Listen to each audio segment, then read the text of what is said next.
Okay, think about this for a second. He checked his email for too long. Imagine that as an epitaph on a tombstone. It's kind of dark, right? But it also hits a little too close to home for a lot of us. It just perfectly nails this modern struggle we all have with constant digital noise. And that leads to this really frustrating feeling, doesn't it? That you're feeling overworked, but at the same time underutilized. You're busy all day, every single day, running on a hamster wheel. You get to the end of the week, you're exhausted, and you look back and think, what did I actually accomplish? Your effort feels scattered, and the big, important work, well, that just gets pushed to next week. Again.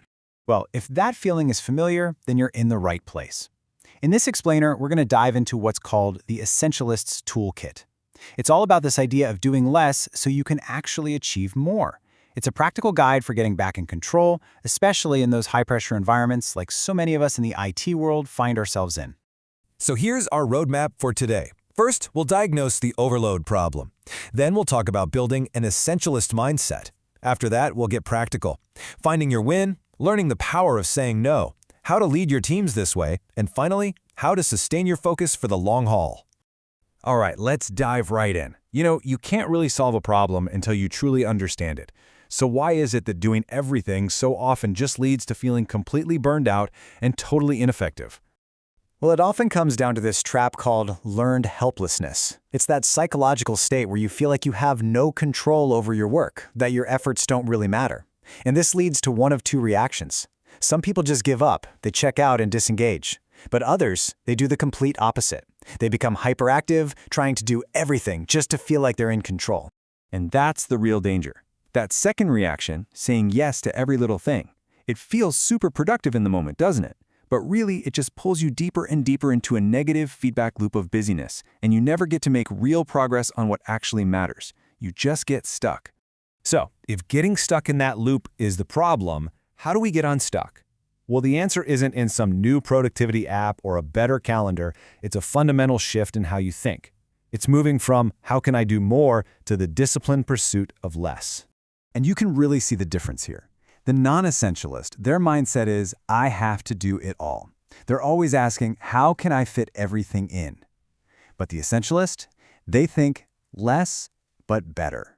And their question is completely different. What is the trade-off I am willing to make?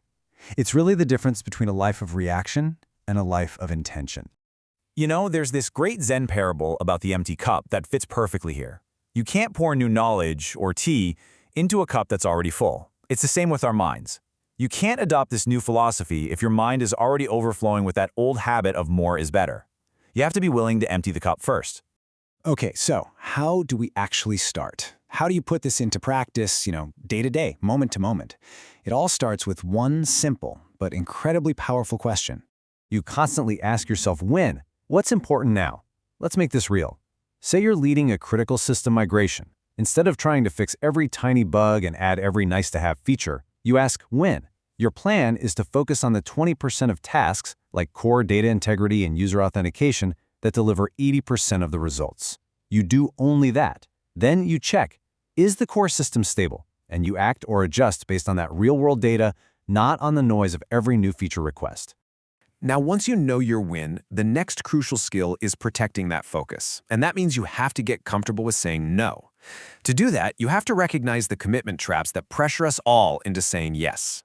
And here are 3 of the most common ones. First, you've got the automatism trap. That's the voice that says, but we've always done it this way, even if no one reads that report anymore. Then there's the owner trap. This is the sunk cost fallacy. You've poured months into a failing project, so you keep going instead of asking, if I had a clean sheet today, would I still invest in this? And of course, the friendly friend trap, when a colleague's request pulls you into their work totally outside your responsibilities. So, here's the bottom line. Saying no might feel uncomfortable for a few minutes, but that brief discomfort is a tiny, tiny price to pay compared to being locked into weeks or even months of non-essential work. So here's your tool. It's not a hard no. It's a respectful, professional way to reframe the request. You just say, I can do that. Which of my current priorities should I deprioritize to make time for this? This forces a real conversation about trade-offs and puts the burden of prioritization back where it belongs. Now, for all the managers and team leads out there, how do you take these principles and apply them not just to your own work, but to your entire team?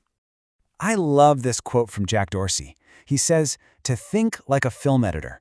An essentialist leader isn't just an accumulator of projects. They are an editor. Your job is to cut away everything that's non-essential, all the noise, to make your team's mission crystal clear, focused, and powerful. So how do you become that editor? You use a filter, a checklist, like this. Your job isn't to fix 100 small problems. It's to find the one thing, the single biggest bottleneck that's clogging up the works. Go to your team and ask, what's the one obstacle we can remove right now that would make everything else easier? Find that logjam, clear it, and only then do you move on to the next one. And the difference is just staggering.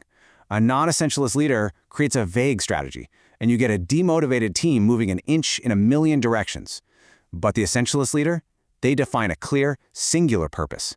They set clear boundaries on who has the authority to make decisions, and they empower their team. The result is incredible, focused progress in one single direction. Finally, let's be real. None of this works if you burn out. Making this philosophy stick means building habits that protect your energy and focus for the long haul. Essentialism isn't about working yourself to the bone on one thing. It's about protecting your ability to perform at a high level, and that means things like sleep, play, time for reflection, and connection with friends and family. They aren't luxuries you get after the work is done. They are the essential fuel for the work. And you can build this resilience with a simple daily routine. Start by asking your win question. Then, build momentum on a big task by just working on it for 4 minutes. Actively eliminate one low-value thing from your list. And at the end of the day, celebrate the real progress you made. These small, consistent actions have an unstoppable effect over time. Look, if you take only one thing away from this whole explainer, let it be this. The single most important job you have is to protect your ability to prioritize. Your focus is the asset from which all your other results are produced. So we'll leave you with that one question to think about. If you could only do one thing today to make the highest possible contribution, what would it be? Because the answer isn't about doing more. It's about doing what truly matters. That's where your real power and your highest contribution lie.